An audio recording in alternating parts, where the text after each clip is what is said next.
Hi all, இது ஜெனியின் உலகம். இன்னைக்கு சாட்டர்டே, நாளைக்கு சண்டே. சண்டே நான்வெஜ் எடுக்கணும் அப்படிங்கிறனால சாட்டர்டே எந்த காயும் வாங்கலை. என்ன செய்யலாம் டின்னருக்கு அப்படின்னு சொல்லி யோசிச்சுட்டே இருந்தேன். அப்போ எனக்கு வந்த யோசனை தான் இந்த பிளைன் பிரியாணி. குஸ்கா மாதிரி செஞ்சிடலாம் நைட் டின்னருக்குன்னு சொல்லி ரெடி பண்ணிட்டு இருந்தேன். நம்ம குரல் எப்போ நல்லா இருக்குது, எப்போ ரொம்ப மோசமாகுதுன்னு எனக்கே தெரில. அந்த அளவுக்கு தான் குரலோட நிலைமை இப்போ இருக்குது. திடீர்னு த்ரோட் ஒரு மாதிரி பேசவே முடியாத மாதிரி ஆயிடுது. திடீர்னு நல்லா பேசுகிற மாதிரி இருக்குது. இது என்னடா நமக்கு வந்த சோதனை அப்படின்னு சொல்கிற மாதிரி இருக்குது. வாங்க இப்போ பிளைன் பிரியாணி எப்படி செய்கிறதுன்னு பார்க்கலாம். அதுக்கு குக்கரில் எண்ணெய், தேவையான எண்ணெய்னா கடலை எண்ணெய் ஊற்றிக்கிட்டேன்.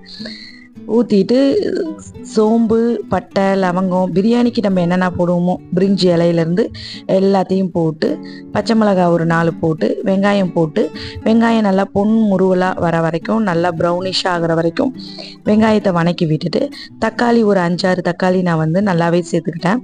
ஏன்னா இது குஸ்கா மாதிரியும் இருக்கணும், லைட்டாக தக்காளி சாதம் டேஸ்ட்டும் வரணும். ஏன்னா எனக்கு தக்காளி சாதம் ரொம்ப பிடிக்கும்.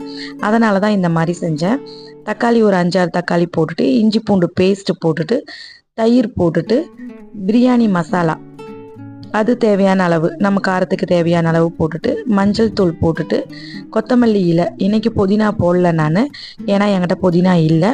கொத்தமல்லி இலைகளை நல்லா கட் பண்ணி கொஞ்சம் நிறையாவே சேர்த்துக்கிட்டேன்.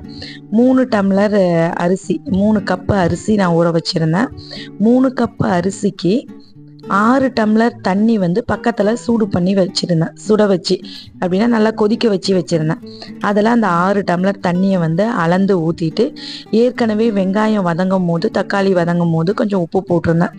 இப்போ லைட்டாக உப்பு மட்டும் டேஸ்ட் பண்ணிவிட்டு குக்கரை மூடி ஒரு 4 விசில், ஏன்னா என்னோடய குக்கர் ஒரு 4 விசில் வந்தால் தான் நல்லா வேகுது.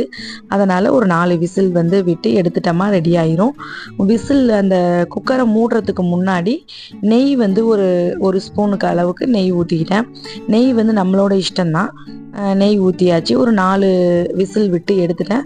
சூப்பரான ஒரு பிளைன் பிரியாணி, குஸ்கா, தக்காளி சாதம் எப்படி வேணாலும் நம்ம இதுக்கு பேர் வச்சுக்கலாம். சூப்பரான பிளைன் பிரியாணி ரெடி ஆயிடுச்சு. தேங்க்ஸ் ஃபார் வாட்சிங்.